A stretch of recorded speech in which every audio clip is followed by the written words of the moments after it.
Bien, bonjour à toutes et à tous, bonne semaine. Alors, bonnes vacances à ceux qui sont en vacances, déjà à vos enfants, à vos petits-enfants, vous les gardez peut-être cette semaine.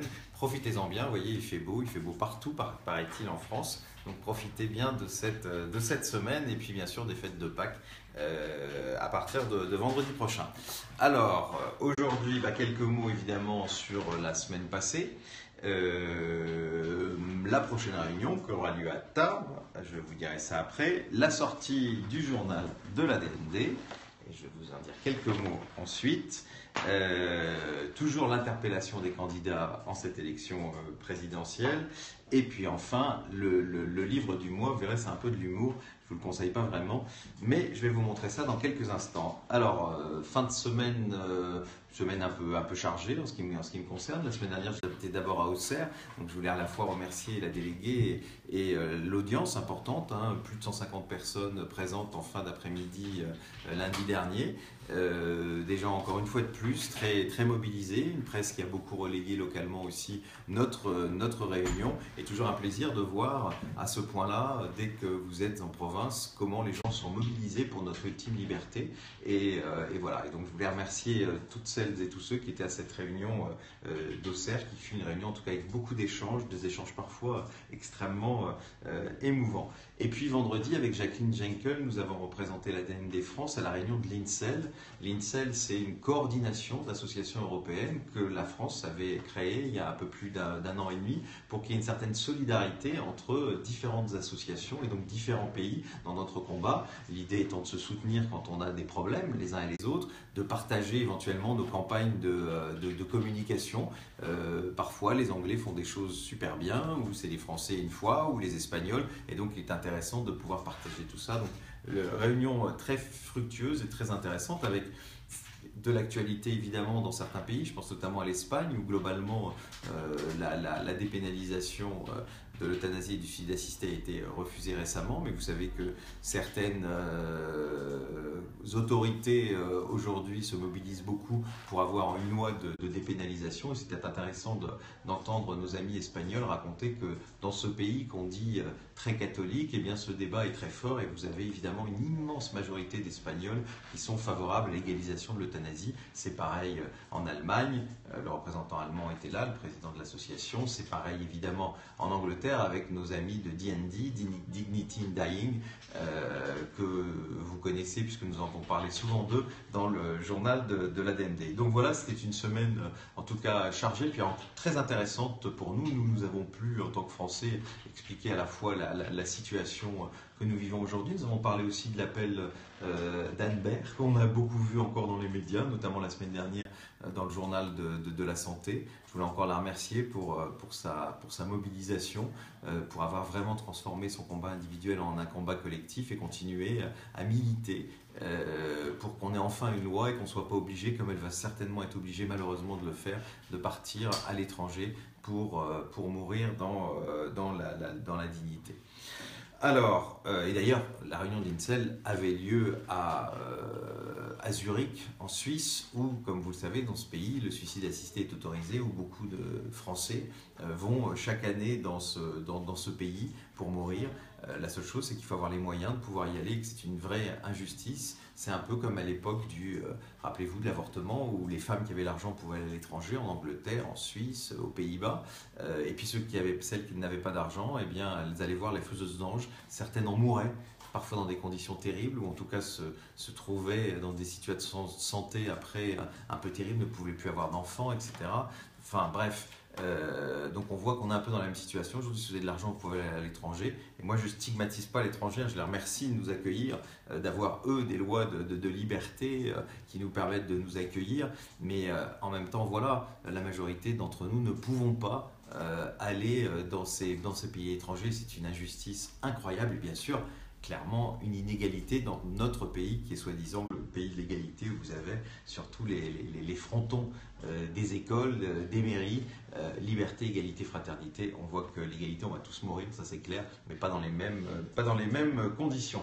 Alors cette semaine, je n'irai pas ce week-end comme d'habitude en province, puisque c'est le week-end de Pâques et je vais aussi un petit peu en profiter, comme beaucoup d'entre vous. Mais je vous retrouve après ce week-end de Pâques, le 21 avril, à Tarbes. La réunion aura lieu à 18h30, donc vous avez toutes les informations sur le site de l'ADMD, sur les réseaux sociaux ADMD France, et puis bien sûr sur mon propre compte Twitter et mes différents comptes Instagram, Facebook, etc.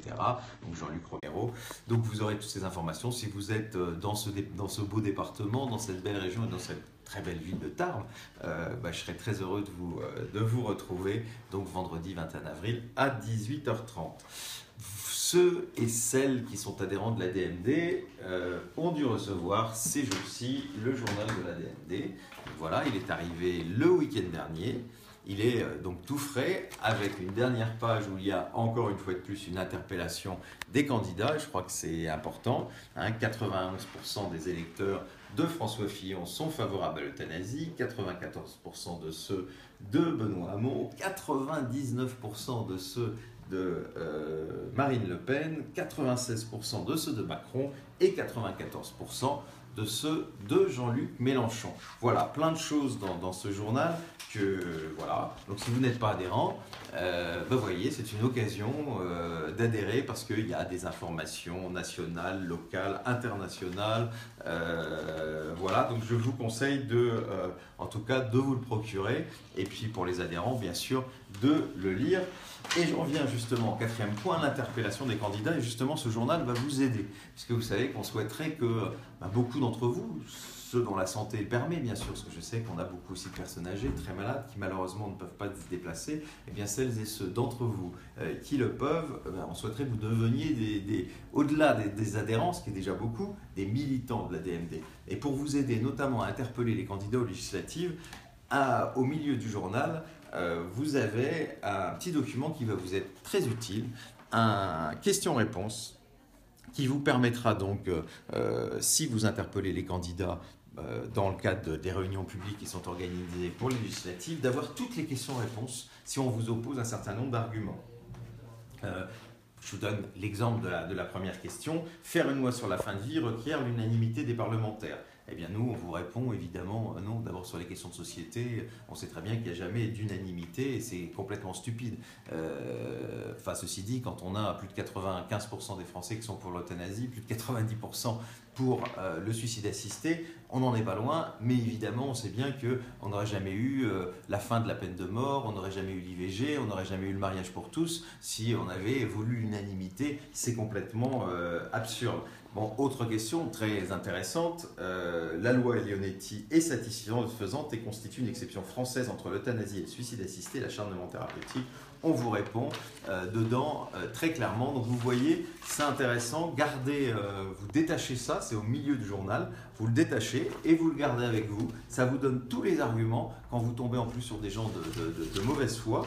Et puis quand vous avez des gens de bonne foi, au moins ils vont entendre vos arguments. Et je comprends que chacune et chacun d'entre nous avons besoin d'être armés. Vous ne lisez pas tous les jours tout ce qu'il y a de nouveau, c'est normal. Voilà. Donc c'est à l'intérieur du journal, c'est important en tout cas que vous détachiez ce document, que vous le gardiez. Si vous voulez organiser, vous savez, ce qu'on appelle des réunions de Tupperware, inviter des amis un jour pour parler de la question de la fin de vie, ce document, je peux vous assurer, va beaucoup vous aider. Vous l'aviez souhaité, d'ailleurs, c'était dans le cadre du vote que les adhérents ont voulu. En tout cas, c'est un document qui a été fait, qui est utile et que je vous conseille donc de garder avec vous.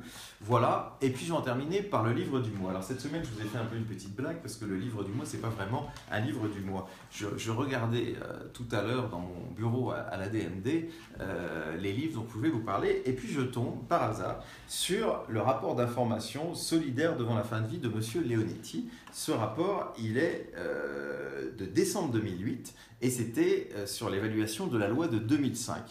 Il y a 2 rapports comme ça, je n'ai pas retrouvé le deuxième, ça fait plus de 1000 pages, Tout ça pour vous dire qu'on vous parle souvent de la deuxième, que nous serions aujourd'hui à la deuxième loi Leonetti. Ben, c'est faux.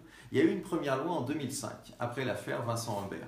Et il y a eu une deuxième loi en 2008. 2008, c'est l'année, vous devez vous en rappeler, c'était extrêmement douloureux, où il y avait l'appel de Chantal Sébir, cette femme qui était atteinte d'un cancer du sinus, qui bien sûr lui défigurait le visage, mais surtout qui faisait qu'elle était en fin de vie.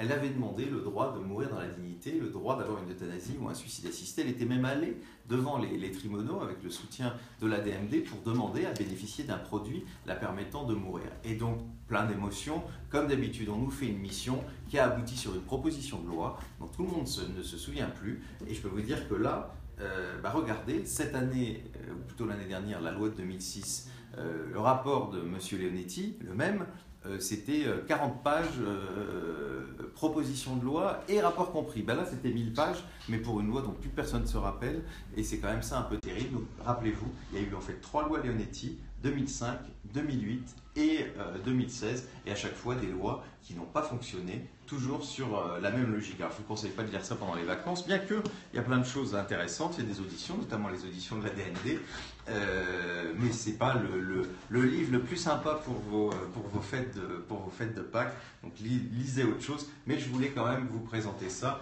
comme ce livre de la semaine. Voilà, j'en ai terminé. J'espère que vous passerez une bonne semaine, un bon week-end de Pâques pour celles et pour ceux qui peuvent en profiter. Puis comme toujours, quand il y a une fête, quand il y a aussi des vacances, je pense d'abord aux personnes très isolées, qui sont souvent plus seules, puisque souvent leurs proches peuvent être partis en vacances avec leurs enfants, et c'est des périodes difficiles. Et puis bien sûr pour ceux qui ont et celles qui ont des maladies de longue durée, parce que évidemment ces maladies et les traitements ne prennent pas de pont.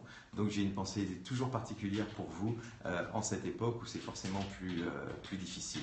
Voilà, merci, donc à très bientôt pour le talk du lundi. Merci encore à Franck d'avoir assuré dans des conditions aujourd'hui, on avait des problèmes de réseau, j'espère que ça ne s'est pas trop ressenti, mais il paraît que ça devrait s'arranger à partir du milieu du mois de mai. Voilà, je vous embrasse tous et au prochain talk du lundi. Bonne semaine.